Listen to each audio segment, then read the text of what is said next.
Ce qui nous fait courir présentement, c'est de faire en sorte que Benno Bokk Yakaar remporte largement les élections au soir du 30 juillet 2017.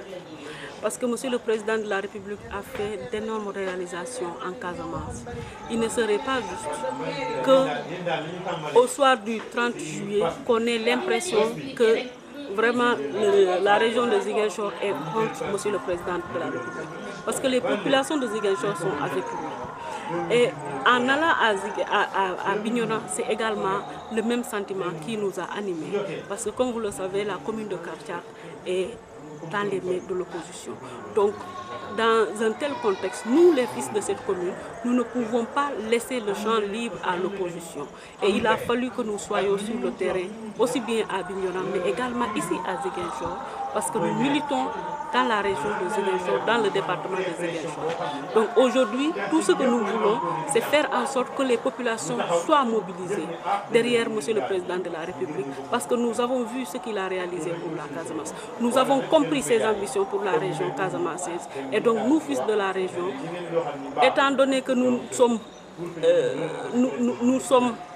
préoccupés par le développement de la région, nous ne pouvons que soutenir son ambition, nous ne pouvons que l'accompagner et faire en sorte que toutes ces ambitions connaissent réellement un succès dans la région.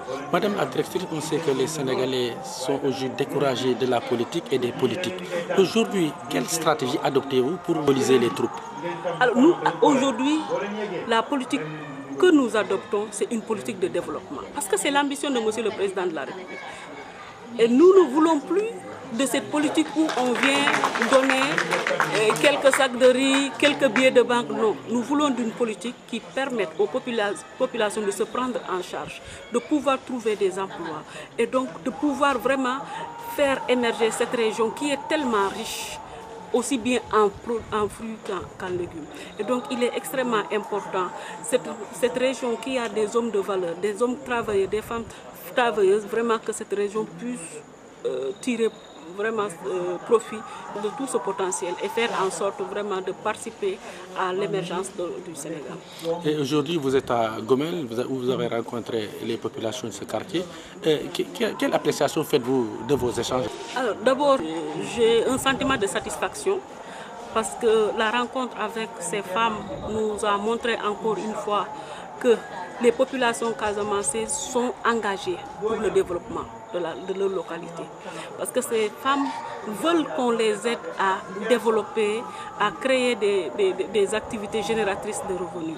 Et donc aujourd'hui, j'ai la chance d'être là, associée à cette rencontre par mon frère Idrissa Bodian.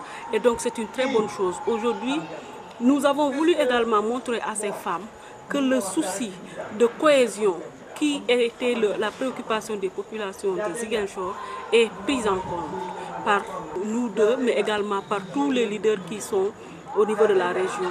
Et nous essayons de travailler en synergie parce qu'il n'y a que le travail en synergie qui peut permettre à la population de tirer réellement profit de la politique. Voilà, dans 48 heures, ce sera le vote. Quel est votre mot d'ordre à l'endroit de la jeunesse et des femmes de la Casamance? Notre mot d'ordre est le vote massif. Un vote massif en faveur de la liste de Benno Bokk Yakaar, parce que c'est la liste qui rassure, c'est la liste des grandes réalisations et c'est la liste du développement pour le Sénégal et pour la Casamance.